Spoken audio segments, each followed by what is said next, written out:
గోదావరి జిల్లాలో దొరికే పులస చేపకు మార్కెట్లో ఎంత డిమాండ్ ఉంటుందో ప్రత్యేకంగా చెప్పాల్సిన పని లేదు. జనాలు ఒక్కసారినే చేప రుచి చూడాలని ఆశపడుతుంటారు.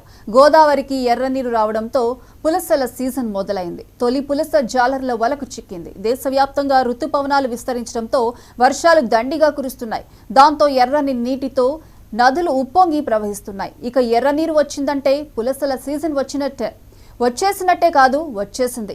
అప్పుడే మొదటి పులసను పట్టేశారు కూడా.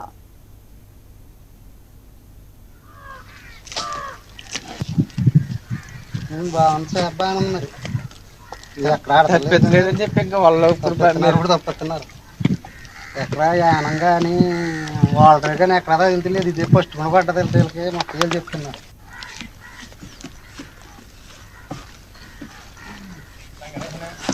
గోదావరి జిల్లాల ప్రజలు ఈ పులసల కోసం ఎంతగానో ఎదురుచూస్తారు.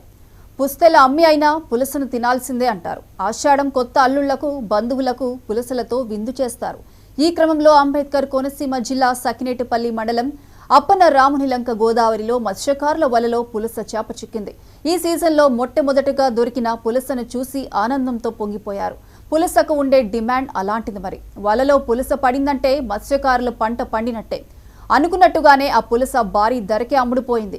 కేజీన్నర బరువున్న ఆ పులసను అప్పన రామునిలంకకు చెందిన మాజీ సర్పంచ్ బర్రె శ్రీను 24,000 రూపాయలు కొనుగోలు చేశారు. ఈ సీజన్లో మొదటి పులసను దక్కించుకున్న శ్రీను పులస కూరను బంధువులందరితో షేర్ చేసుకుంటున్నారట.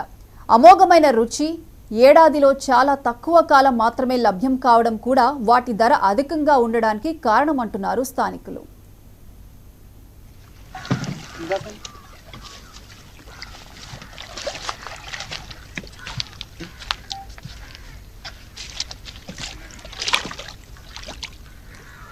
అనయ్య కేజీన్నర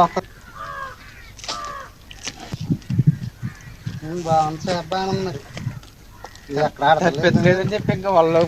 మరి తప్పుతున్నారు. ఎక్కడ యానం కానీ వాళ్ళు కానీ ఎక్కడ తెలియదు. ఇది ఫస్ట్ కొనబడ్డది వీళ్ళకి మా పేరు చెప్తున్నారు.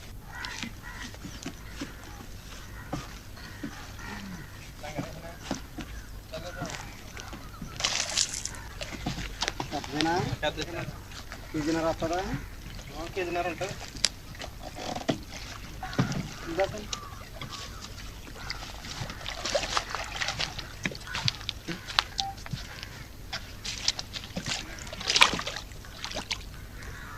అనయ్య కేజీన్నర వస్తుంది.